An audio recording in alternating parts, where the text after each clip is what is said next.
So I'm going to do a really quick technique using Radiant Rain by LuminArte Pourables. One of the things I like to do with it is use it to create a large background piece. Basically, because if you were going to cover this big of an area using the small twinkling H2O pots, it would take an awful lot of time because you had to keep wetting your pot and an awful lot of the little paint itself. This way we can pour it into our little jar over here, which is what I'm going to do right now. I'm going to pour it in. I already started some. I'm going to pour some of the autumn leaf in here, and I'm actually going to mix that with the hot pink just to kind of tone the hot pink down a bit. And then I'm going to end up adding a little bit extra mica, and we're going to be using red pearl. So I'm going to add that, and I already started pouring some in here, but just want to show you, it's super easy. You can squeeze and control the drops. It doesn't pour out really fast. You're not going to get a lot of waste, which is nice.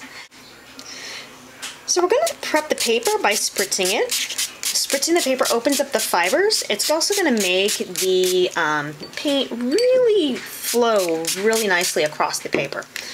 And I'm going to do a coat first of the pink.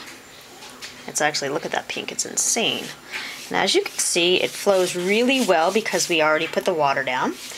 And this makes quick work of it because it's so liquidy already in our cup. So here we go. And you can see the resist working, right? Isn't that beautiful? And I kind of want this to be a little bit mottled, not perfect, so I'm going to set this one aside. I'm going to get my autumn leaf. I'm going to swirl it up a little bit. Kind of going to get that mica dance party, you know. All the mica always sinks to the bottom. Remember that. The mica sinks to the bottom, and that we want all of it to show up. So you have to kind of every once in a while swoosh it around. So we're swoosh that around. So my paper's a little bit light, so I want to add a couple just direct drops right onto the paper. I want to kind of just get a little bit more intense color. So I'm just going to brush that around, brush it around a little bit.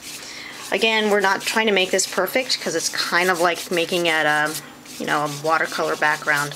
But this will get a little bit more intense color. And once again, we're going to clean it up.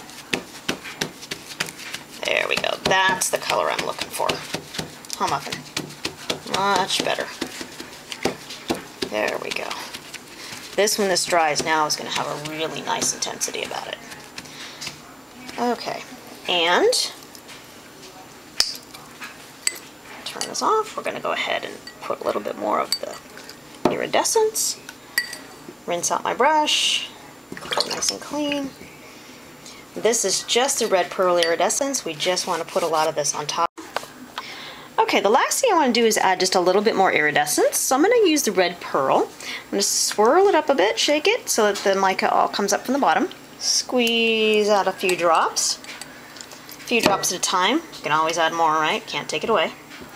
And swish my brush in there and just do a light wash. And this is just going to show up as extra pearlescent red. And it's just going to give it a little extra glam when it's all done.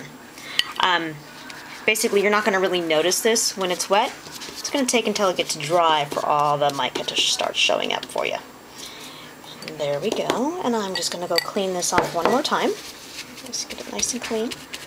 Just want that silver to be all crisp so you can really see the design. There we go. Looks amazing. You want to let the paper work for you. So that's what we did. And really fast, I want to show you, these paper towels are stunning. Do not throw them away. We're going to do a tip of the day later with these. Maybe we'll make some flowers. Anyway, I hope you enjoyed that, and I hope that you're going to break out and play with your Radiant Rains and mix some colors and make some beautiful backgrounds. And I will talk to you soon.